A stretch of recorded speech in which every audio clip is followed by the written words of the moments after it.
All good is hard, all evil is easy. Cheating is easy. Stay away from easy, says Scott Alexander. I don't believe any athlete should be allowed to compete at the Olympics if they ever used a performance-enhancing drug. The World Anti-Doping Code was created to preserve the spirit of the sport and level the playing field for all of the competitors. Yet, their rules state that the first positive test, when they are successfully tested for performance-enhancing drugs, they receive a 2-year suspension that is adjustable. And the second offense is a lifetime ban. I believe this first punishment is not enough to prevent athletes from doing drugs. How do clean athletes feel about competing with those who have been caught cheating?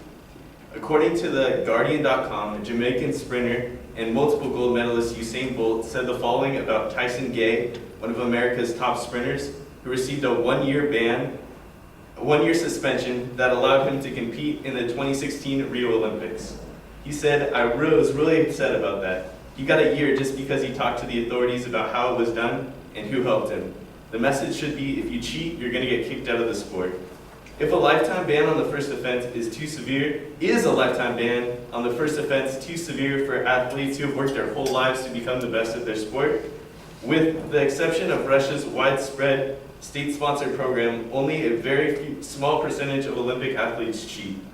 Historically, according to sportsanddrugsprocon.org, only 9 doping cases were reported in the 2012 London Summer Olympics. That is only 0.02% of those that were tested.